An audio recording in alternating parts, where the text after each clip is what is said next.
Good morning, and welcome to the Deal Room Live, the daily real estate deal tank powered by Titan Impact Group, a global leader in AI-driven real estate investing and funding, where the real estate world meets speed, precision, and profit. And bring us your deal so we can put it into our AI model that analyzes and structures real estate deals in minutes, generates all the docs you need to get the deal done, and gives you a verified, unbiased breakdown of due diligence report. The investors get the advantage of getting fully vetted AI-analyzed deals that cut their due diligence time down by 60%. So you're in the right place. Let's open the deal room now and get into today's opportunity. Good morning, everyone. So that was my morning inspiration. I love listening to inspirational movies and videos. And is he here? Where's this? So this is from one of our favorite people. His name is Ellis, and it's called The Picnic Pit Lunchbox. So he does hands down some of the most extraordinary barbecue on the planet. Well, He I'll is. tell you right now, there's no barbecue in that lot. Yeah, I was gonna say it doesn't smell like it. Oh, that's funny. So Tommy went upstairs and he got protein shakes and nuts and chips. Can you hear us? I can hear you. It's just a little muffled. How's it now? Can you hear Tommy? Yeah, I can hear Tommy now. Yours is underneath your dress, not on top of it. Is it? All right. So Do it on your sleeve maybe instead of on your neck. You want me to do it? You got it? about that? Can you hear me now? Yes, we can. Good morning. Excited you're all here. I don't know how much of the inspirational talk. Simon Sinek, he's one of my favorite authors, starting with why. So Tracy, part of homework that I give all the people we're mentoring is have them read starting with why. Because if we don't have a strong why, we all know times get hard, it gets harder. So Simon Sinek is, anyway, those are my fun things for this morning. I'm fun inspirational. Pick me up. Something happened on my screen. Is it your screen? So Blake, I've got the Facebook Live. You can do the link for everybody. Eva and Sunny are doing their thing. Facebook Live's got the most ads cranking right now. And we did a little analysis on the ads. And then your guy Sonny over there on the Facebook on the social media manager, he ran out of words before 9 o'clock in the morning. You work people too hard. I haven't even spent. I'm just saying your virtual team is saying, sorry, ma'am, we're done at 9 a.m. So obviously they be working their butts off to the point that you getting a full day work before 9 a.m. Rachel, this is actually really funny. She is the receptionist, and I had Laura call her this morning and test it. Long story short, Laura told her who she was, that she's my BFF and she wanted a girls' night, and Rachel actually scheduled time with us like on a weekend to go hang out when she's here. So she's not just looking at my work calendar, she's also paying attention to my personal life too. That's comical. Okay. Is that the AI agent? Yeah, that's the Marbleism. Like, I gotta set that up. That's so awesome.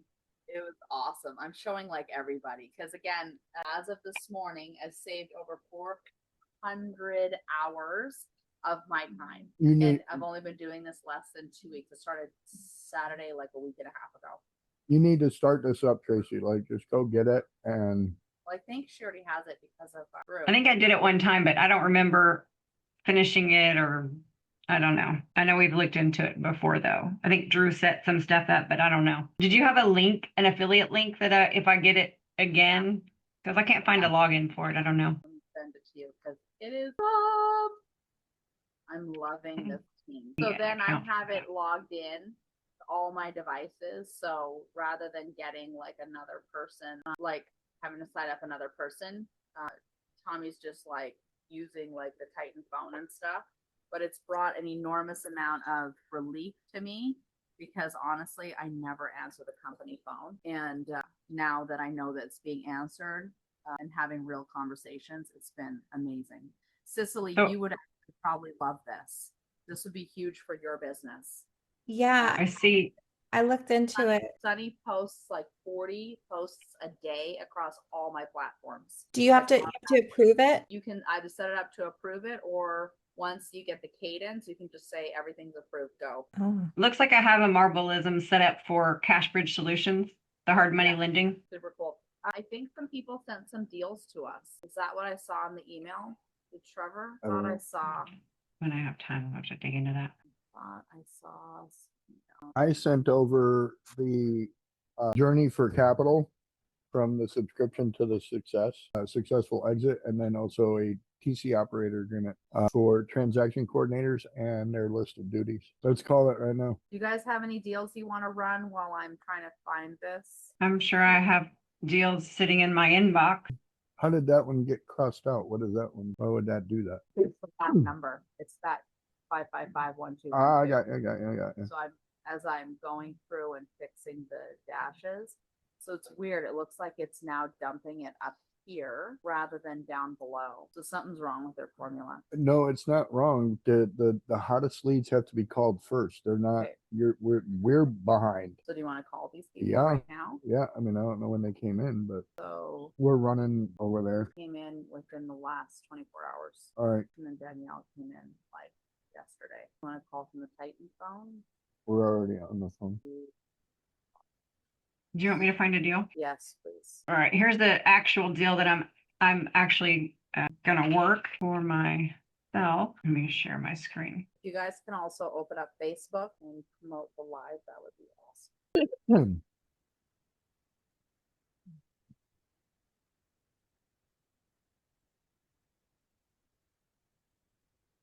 Do you see my screen? All right, so let me give you a little bit of history.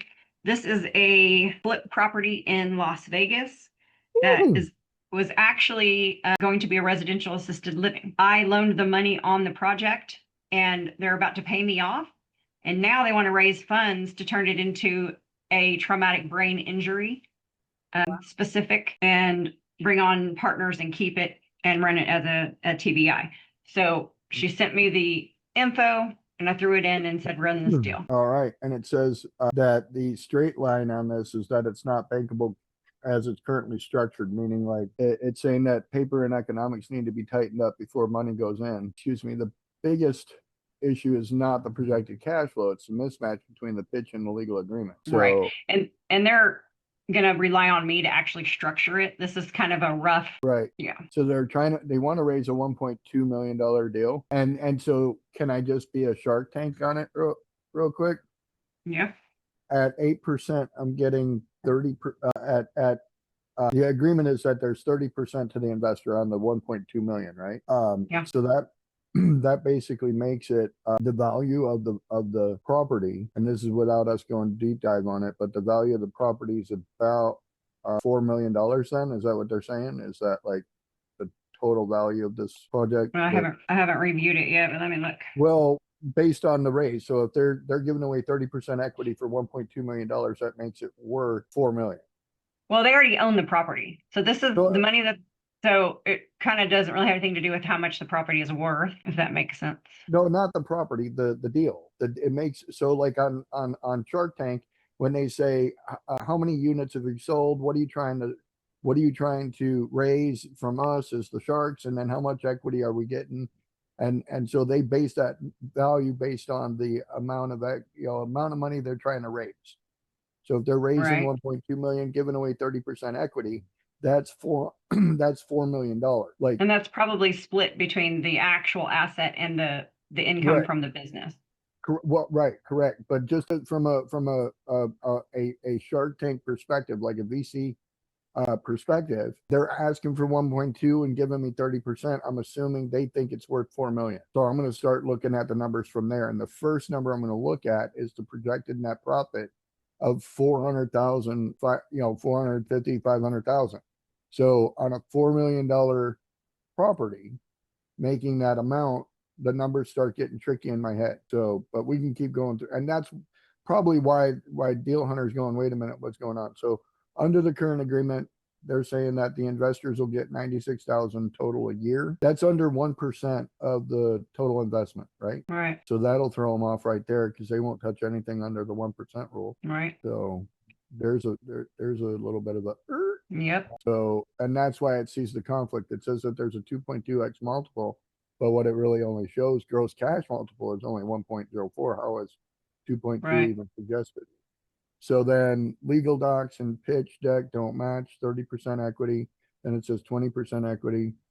Okay. Then it says profits are split 70-30 after pref. So, which investor, it's saying that the operating agreement says that their investors receive a pro rata ownership based on capital contributed. So the pro rata ownership is that's that 70-30. So it's saying profit split, which should be structured as waterfall. Okay, keep going down. Return of capital is discretionary. This is sometimes so yeah, because it's saying, well, it's not a clean private lending deal. It doesn't appear to be offered as a private lending deal. It appears to be offered more as like a loan or an equity play. At least that's what I'm seeing is kind of like an equity play. So no real collateral. Sponsor recapitalization is buried in the use of funds. So if the sponsor's paying themselves back, like because you said the land or the property is free and clear, they own it free and clear. But if it's in the line items of use of funds to reimburse it for any of it, then that's considered. What is that? It's in the documents we just signed with A-Vester. Well, and they don't own it free and clear. There's actually a mortgage on it. Yeah. And I haven't even reviewed these documents yet. So, but according to research, I'm wondering if it's going to talk about traumatic brain profit margins in here. Probably not, due to the fact that it's lumped into just the category of assisted living. And then you can tag into it, like say this is a niche category that receives more money, and then it gets kind of tied on as a bonus, not as a baseline operating. Because let's just say, for example, the operator goes out of business or whatever, loses the TBI, and they switch over to alcohol recovery. That's the lowest of the barrel, Right. And so that's what they're going to base it on. And then anything above and beyond the lowest of the earner goes to bonus. So, and then, okay, so what I would require before underwriting further is the financial diligence, understanding everything. So again, it says the assumptions behind this are $10,000 per bed for the TBIs.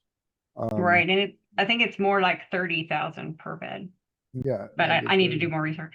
Well, yeah, no, those facilities get anywhere between $800 and $8,000 a day, depending on what they got going on inside of them. So they make a lot of money off of those places. But the management of it also goes up too. When you got to bring on brain specialists and stuff like that, the cost I know brain specialists go for $450,000 to $550,000 a year. Yeah. So let's see, like the expense on the residential assisted living with the same type of beds is around, I don't know, 25,000, 30,000 maybe. Yeah. Let me see if I had that written down. I would want to see their breakdown of their expenses for a TBI, just to make sure that all the bases are covered. Because again, yeah, we'll take care of TBIs, but if you don't have specialists to justify that, it's not going to stay afloat very long. Because when the audits come down from, like, if they're getting subsidy or anything like that, the audits come down, there's going to be some scrutiny on that. And then if they're private pay only, the market will take them out. Well, it's actually going to be doctors and nurses that are doing this. Right. Well, and again, that's what I want to make sure, because I just being in the industry, I know how much nurses make. I know how much doctors make. I know how much all those people make. And some people that only do real estate wouldn't have a clue what a doctor makes. They'd have to go ask a doctor. Be like, hey, does this sound right? Does this look right? And so does Deal Hunter dig into I think I kind of tripled all the cost in my head when she was telling me about it. Yeah. And it still was about $100,000 a month profit. Yeah. Well, it's a 10 bed. And you're going to assume that it's going to have 8 beds full. Try to, yeah, you'll be at 80. But hi, Tina. Is that Tina from North Carolina? Anyway, well, looking through it, it does a SWOT analysis and all that stuff. That's good. Get down to the bottom here. We can add to it if you want to, and then we'll jump over and see what's possible. They currently are operating as an assisted living facility, though, from what you said. I don't think so. I don't think it's operating right now. They bought it to flip it as one. Got it. And now they want to operate out of it. Yep. Got it. Okay. Yeah, I would. Did they send over financials showing like what the cost of doctors and stuff were? No, not yet. I have a meeting with them at 3. Got it. Well, if you want to be pre-warned to the prices of it, let's see if Deal Hunter can tell us. If you want to throw a dictate on it, I'll tell it what to say, or if you want to type it out. Okay, go ahead.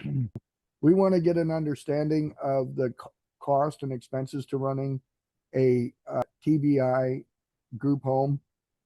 We want to know what it would cost for the operations of this by hiring and contracting doctors, nurses, staff, and what would be the above and beyond cost of running a standard group home. It currently is not operating as one, so give us our basis and then tag on to this report what the expenses would be based on, like having the nurse practitioners or medical doctors contracted and staffed to operate this place. And it's crazy, that I have my experience in being a nurse that I would know these numbers. But when I started the STEM spa, I was actually hiring the nurse practitioners and we were hiring doctors of naturopathy.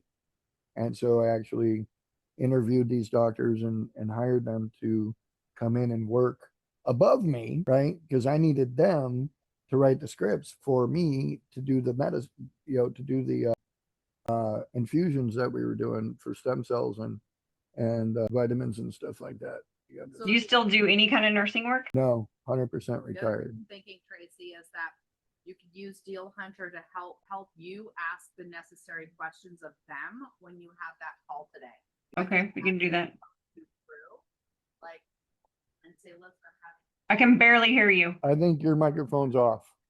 I think it is. I think your microphone is off, Catherine. Okay, how about now? Can you hear me now? Sounds better. Yeah. Okay, good. So what I was saying was that you could actually tell it that you're having a meeting with them today at 3:30, and you're going to go over all these things. What are the questions you need to be asking them? The hard, tough questions and the information that you need in order to do a thorough analysis of this deal. And it'll literally give you a script and all the questions to be asking. And as they're giving you answers, you can be like, I hit the little dictate button on there and I just let it listen to the conversation and then continue to forward, let it be a part of the conversation so that it helps guide all the things that I'm hearing, not hearing, to do a deep dive analysis on it. Does that make sense? So you said go ahead and run the dictation during the meeting? Yeah. So what I do is you. I usually have 2 tabs open with one's recording the conversation, and then I'll just copy and paste it in because it only allows 9 minutes of conversation.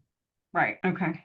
So let's keep looking at this a little bit real quick because we can validate stuff right now. So the current P&L shows that there's 478,000 spent on annual expenses, with 288,000 of those being made up of payroll. I can tell you right now that's 100% too low because it says that your payroll works out to only be about $11.54 an hour, and that's when you got that many FTEs, it's not even possible. You got to be way up higher. So it shows down there that Las Vegas wage benchmarks are closer to 22, and then what it's going to cost you for some of the other things. Okay, so I don't even know if in this. It's saying that it pulled it from a P&L. So it says your current P&L shows this amount. Okay, so that's a projected P&L. Okay, so that is one of the documents I put in there. I was wondering because after. Okay, yeah. So it'll probably tell us where the discrepancy is. Okay, so. Well, right there, it says that the 336 to 392 labor hours worked per week needs to be up around the $22 an hour mark, not 11. Right. You're not going to get that. So the lean model is around 501 with base wages. Just for wages, right? Wages, you're at 500, and I think I said that, didn't I? I think I said 500, right? So it's not too far off, and that's base. That's lean. That's not even, that's not being fancy about it. When you talk about it being a TBI home, you're going to have to increase that again. So, a realistic all-in standard residential home is more like 752,000 a year, which they were at 200. They were at how much? I think you said 288. or something. I don't know. Anyway, I think it's set up here somewhere. yeah, I think we're up back into the deal a little bit. Right there. That's the first one. The other thing I'd be asking Tracy is who has actually done this before? Right there, it says that it was based on the 478,000. So we're thinking that just labor is 561,000. They're saying with the mortgage, the payroll, the electric, the food, the insurance, food at $24,000 a year. What? Do you see that? That's A not, family yeah, that's not can't enough. even do that. Electric's at 7,200, insurance at 90. Like none of those numbers are even close for No. that to me. And I live in an RV. Exactly. So those are all brakes. I hit the brakes hard. So going through it, going back down, you can see that this budget they have is completely not realistic at all. So because again, your numbers on this have to be. So let's go see what it actually says, what a TBI is actually going to end up being. Heavy clinical overlay, because again, these are people that need direct attention. Like Right. if you've never been around a TBI person, it's kind of a very hands-on interactive program all day, every day, all night, every night. Okay. And high level drugs. Okay. So one of the other things you got to do is you got to pay your nurses good enough to not be drug addicts. Oh gosh.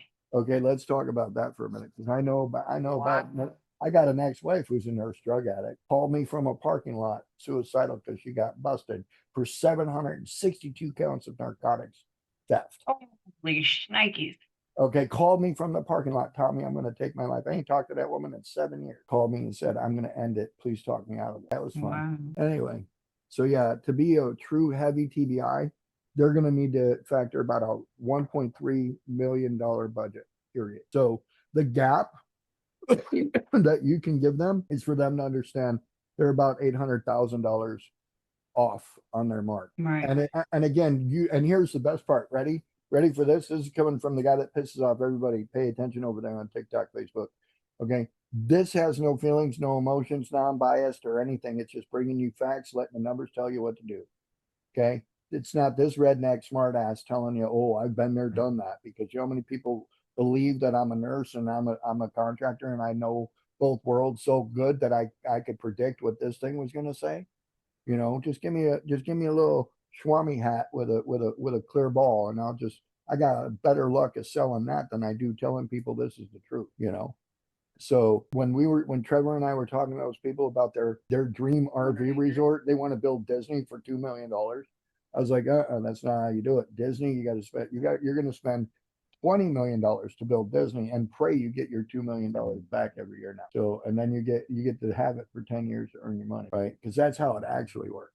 So when these people are talking about doing a group home like this is what they have to take into consideration. So if they're wanting to raise $1.2 million, that's just to operate. And so if their line item says anything about paying this off or paying that off, Gonna happen. not happening today, not in Las Vegas. So having that conversation with them gets tricky unless you go, here's what the report shows. Now what? Yeah, I mean, they're coming to me for the expert advice anyway. So Yeah. they're like, this is rough. This is what we came up with. And you could take it from here, Tracy. You could take that, do that copy right there, copy everything that's right there to a Word doc. Save the Word doc as a Word doc or a PDF. Take it over to Notebook LM and tell it to make you a report in Notebook LM. Notebook LM would then immediately create this dynamic report that you could just say, here you go. Here's what we found. We did the due diligence on the docs you sent to us, and this is what we really see. Right there in Google Docs.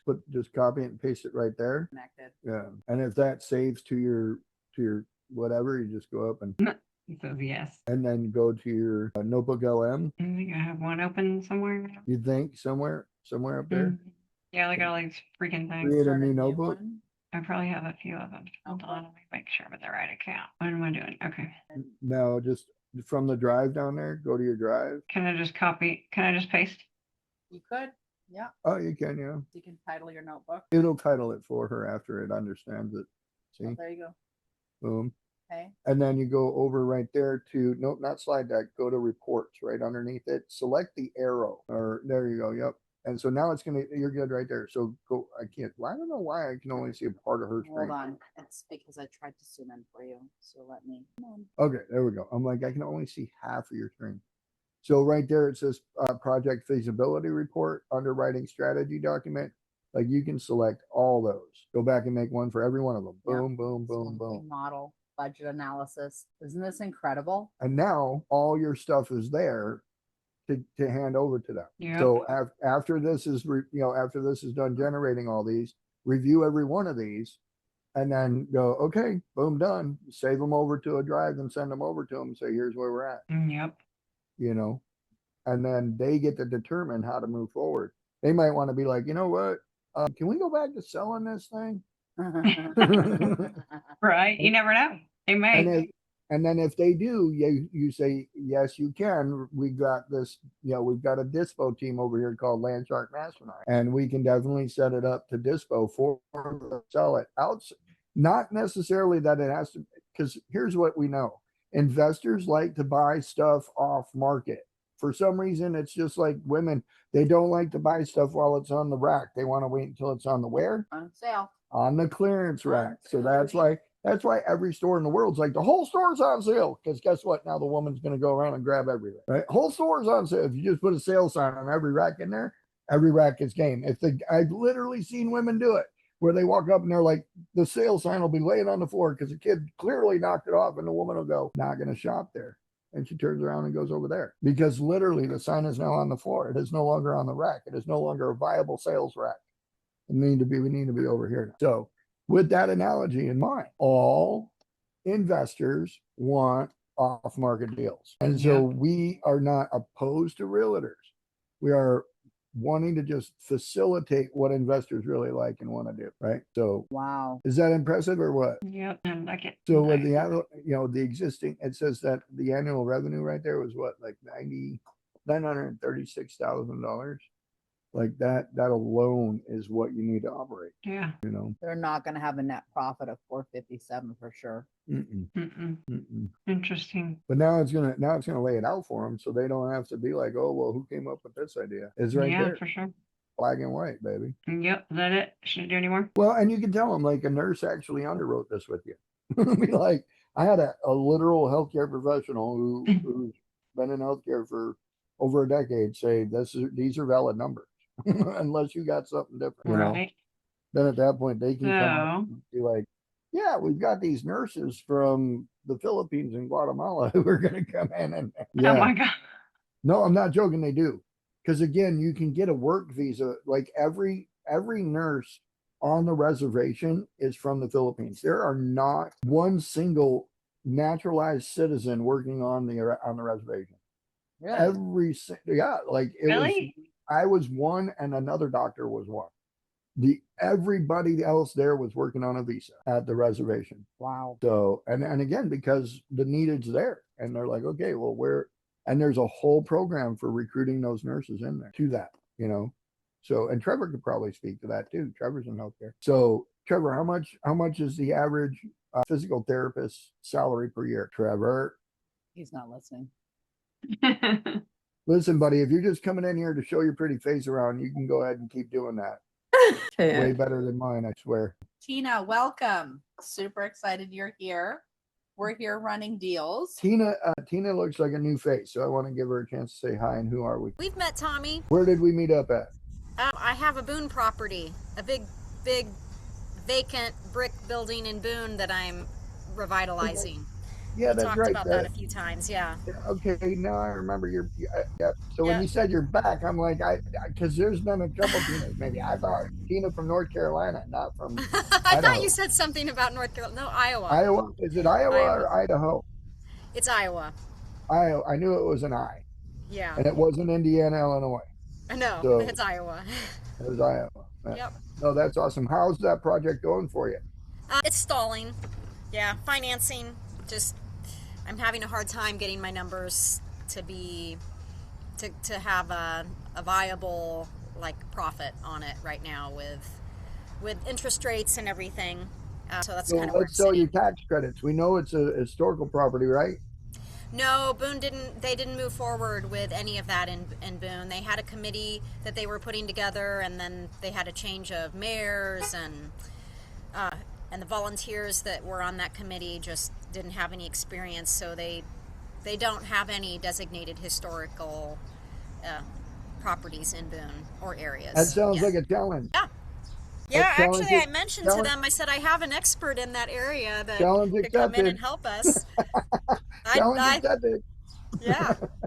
So, yeah, as a matter of fact, we were at a conference here in Arizona, and we've gotten information about nationwide projects. It's not just key to Arizona. So what we can do is we can share with you the info we got at that meeting, Oh, and you can kind of comb through that, pull it into your You want me AI. to share it?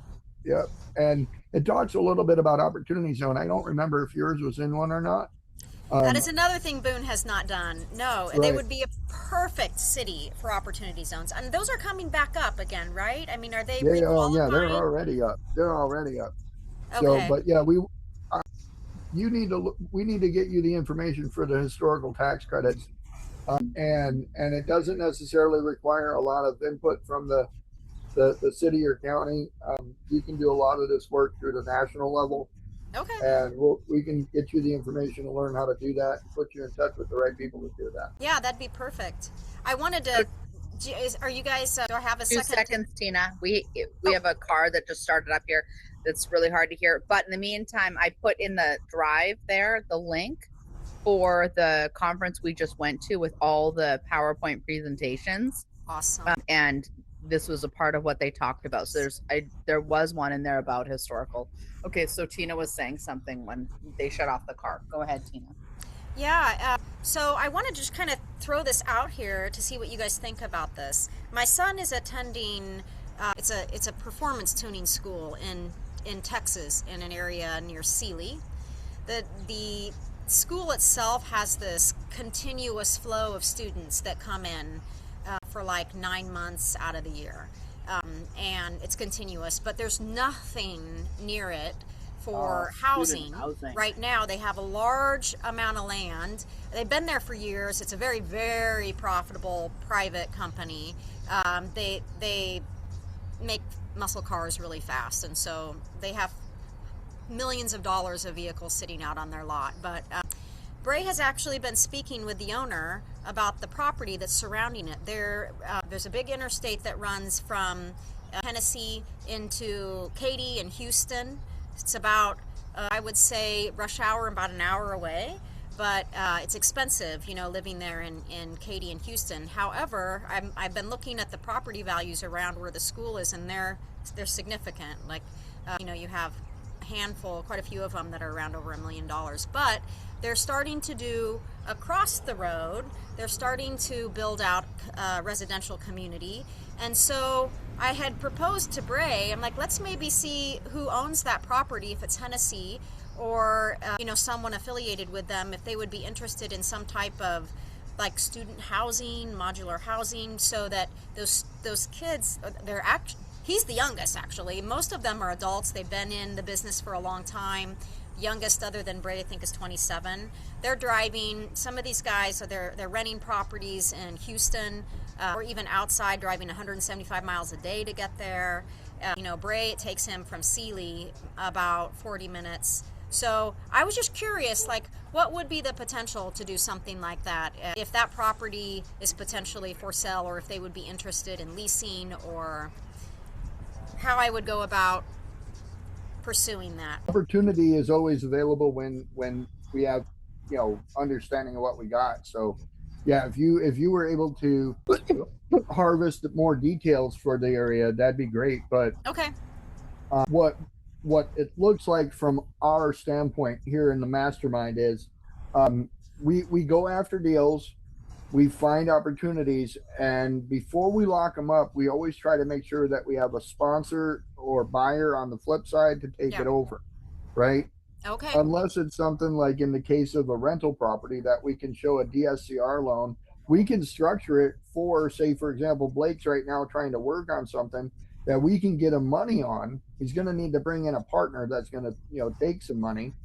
Blake's ideal partner is going to be somebody with a credit a good credit score, maybe some liquid capital, depending Yeah. on how much, depending on how much Blake wants to give them, give the partner, and how much they want to take off the deal. But if you got good credit, you can be your own capital source, your own capital partner. You can go and take that on, and we'll help you through it. But when we have to start adding these other components into it, the share of who we call the sponsor, and in this case it'd be you, the sponsor. Blake's a sponsor on his deal. I'm sponsoring the data center and the RV park. And so my partners on that are Catherine and her investors on my two deals.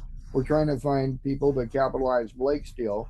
We're trying to find people to capitalize Katya's deal, because we're locked up on what we got going right now. Yeah. So we're working with more on getting more capital partners in. Tracy's bringing in more capital partners. So the idea is to fill the pipeline with deals and then apply good logical sense to them so they make sense. Because like we just ran through Tracy's deal, and Tracy sees like we're not going to spend a lot of time chasing capital there. We're going to spend more time fixing the product and making it valuable and making it have a good return on investment. Yeah. So those are the areas we're working within. So if you see that there's a need out there in Texas for this, and you can bring us an address to run, or even if you want to do deal discovery and be like, let's find a property around there that would be suitable. Maybe we find a broken down RV park around there somewhere, that, because like you said, it's expensive to live there. Let's go find one that's just sitting around, pick that up, convert that into the housing model that's necessary for these kids to not have to drive, or grown adults, whoever they are. The students going there, they don't have to drive more than 30 minutes to get there, right? Yeah. And Deal Hunter can show us how to do that. So if you're using Deal Hunter to do that, great. If you want to do it during the show, great, we'll do that as well. We're always looking for contact. Yeah, I actually was just on Deal Hunter now, kind of tossing that in a little bit. Nice. The concept around it. I even wondered if maybe Hennessy, the owners of Hennessy, would be interested. They're car people, not real estate people, but that would be such a benefit for them to have housing for their students. Absolutely. And in this case, and they've got the money, they've got the cash flow. Yeah, so you can make that outreach to them. But I would wait until you have something to outreach to them. Oh, for sure, yeah. You know what I mean? Yeah. I just had a call. I'm going to take a call right here, because this is on a piece of land that we have for sale. So we're going to run a live call, right? And I'll just give everybody a heads up. This is off of an ad that I've got running on Facebook Marketplace. 0 can't take your call now. At the tone, please record your message. I don't ever leave a message. What I do is I send a text. So, and I'll just let everybody know what it is. This is off of a property that I have a joint venture with. I got a guy that bought the property off of a tax deed auction. I went out and inspected the property, and he bought it sight unseen. He has no idea what's on it, what's about it. So he bought it for $3,500, and he cleaned up the title for another $3,500. So he's into it for about $7,000. I said, I'll be your joint venture partner. I'll pay you back your money and split with you $500 a month if we can sell it owner financing. He said, okay, done. So I listed the property, and I listed it for $35,000, and we're going to sell it at I'm going to sell it for $5,000 down and make them pay $2,000 in fees and documents so that we can get it closed. So they're going to end up paying $7,000. I'm going to hand that to my partner, and then him and I are going to get $250 a month for the next 60 months. So if you do the math on that, what does that come out to? $15,000. So we're both going to get $15,000, and then that person is going to give us, him and I, $35,000. I'm sorry, I take that back. $30,000, because it's a balloon payment. They're going to pay us $30,000 in 5 years on top of the $15,000 we earned for the last 5 years. So at the end of it, him and I are going to split. We'll get $15,000 each for the 5 years in interest only.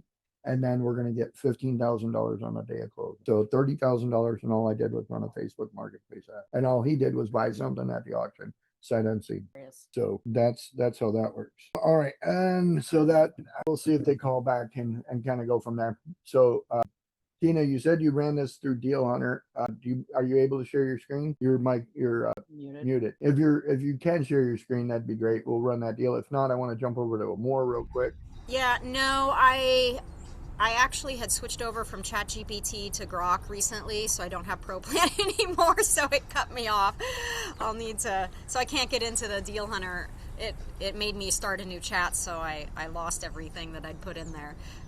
Might need to re-upgrade that again.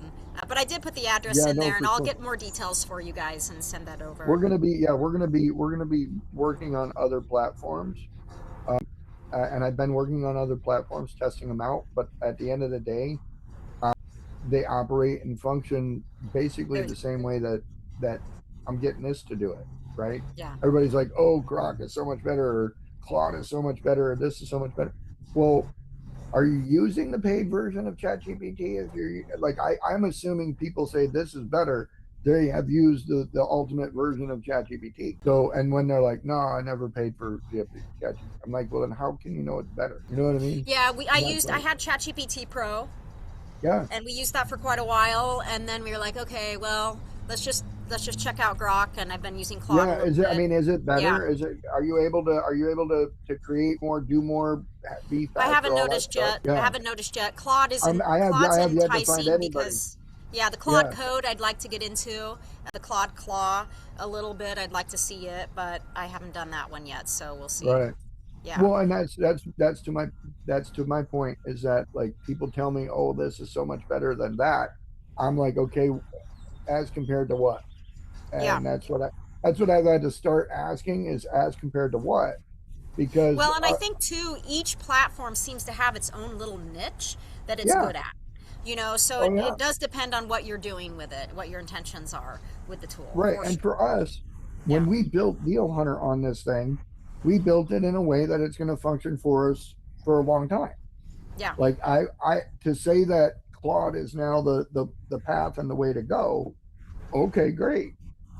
But if I can't do Deal Hunter over there, I'm not going. You can. You can literally copy everything that you've done on ChatGPT and import it right into Claude. Well, what I'm saying is do they have models on Claude, and you can make custom? Yeah. So then we might do something like that. Yeah. So that, because again, for us, Deal Hunter is a brand maker. Yeah. Right. And this is why we're using the law of Hormozy or whatever it is, where if our free tools are so good that you want to pay us for it, then you'll pay us for what we really want money from you for. And for us, we want money invested into our deals. Like, we want people to invest into our whatchamacallit. We want them to invest into our deals, into our assets. We want them to invest into our masterminds. But at the end of the day, we want them to invest in themselves, right? Like, give us money to do stuff for you, but do stuff for you that turns you great. Like, I don't want people to just hand me money and be like, turn me into a pink elephant. That ain't gonna happen, But if people are willing to go through the steps to do that, like Blake, he's ready to go every day. Like, social media dude on it, ready to go. Yep. He's ready to turn into that pink elephant, So, and he's putting the work into it. It is 10:01. If we don't have other deals to run, I'm going to start making phone calls. And just raise your hand. Anybody want to sit here and listen to me run phone calls? Raise your hand. Yeah, I would. I got one, two. Sure. Tracy's like, no. No, I got things to do. Bye. Bye. So I will go ahead and we'll pull up our call list, and I'll run live phone calls. I'll run some live phone calls and see if we can't get some people converted.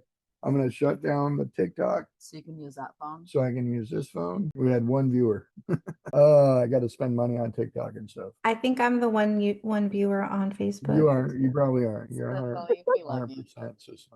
Thank you. So I'll shut up. All right. We can still hear me, right?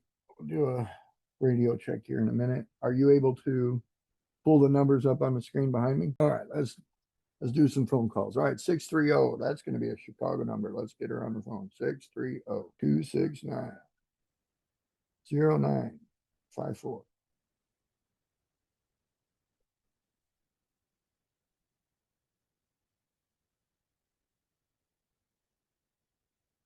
Give me a thumbs up if you guys can hear me. Can you hear the phone ringing? What are you doing, babe? I just need to be able to do these drop down. Your call has been forwarded to an automated voice messaging system. Don't change these. Three. Don't. Please I'm don't. leaving it. 90954 is not available. At the tone, please record your message. When you've finished recording, you may hang up or press 1 for more options. To leave a callback number, press 5. Yes, hi, this is Tommy D with the Seven Streams investment group that you called about. We are interested in talking with you about financial education that you can actually apply and profit from. So if you would give us a call back, our number is available on the 480-351-3990. All right, I'm going to redo that. All right, so don't change anything on these forms. You can't add your own stuff to it. These are somebody else's. If you're satisfied with the message, press 1. Please. To listen to your message, press 2. To erase and re-record, press 3. Message erase. At the tone, please re-record your message. At the end of your message, press 1. Yes, hi, this is Tommy D with the My Seven Streams Income Investment Group. We'd like to speak with you about your interest in our ad that you've seen on Facebook. Please give us a call back. Our number is 480-351-3990. Thank you and have a good day. All right, let's go back to the list. Why are we changing stuff on there? Just out of I curiosity. just need a place to put notes because up here there's no room. It's over there, right? It seems like this form is really messed up and I'm scared. You see how this line right here is down Yes, and it it's shouldn't something be there. that they've done. I haven't done that. So here's the next Yeah, one. but there's nobody in here. Like it's just us in here. Nobody else uses this. This is all done through automation. So something happened with their automation. It has nothing. There's no way the human being factor in here is not involved at all, right? So I have to fire them. No. Well, I'm Just- trying to, because again, there's nobody else in here touching this except us, to my knowledge. However, these are getting imported. Something happened that's messing with. Well, the I'm showing you what importation. happened is somehow we moved everything from the top line down to line 5. It wasn't that way earlier. It wasn't me. It wasn't that way earlier. Agreed. So we just have to go back and get it back to, go back and undo, just click undos until we fix it. Because I don't want to move forward until this is fixed. This is $9,000 form right here. Keep going, keep going. That's it. Because I didn't do it. Is there another? Nope. Can you click the button again? It wasn't me. All right. Well, we're the only one that made these changes in here. I don't know what happened. The automation, the programming of this, something happened in the programming that's putting it up Yeah, here rather than I'll down here. I'll talk to them because this is not not good. All right. Well, we'll just have to wrap this up today. So You want to call these other 3 No. people? no, I need to get this fixed first. So we're probably not using it right. So anyway, we'll wrap it up. Everybody have a good day. We'll catch everybody tomorrow. I got to jump on this. Thank you. See you tomorrow. All right.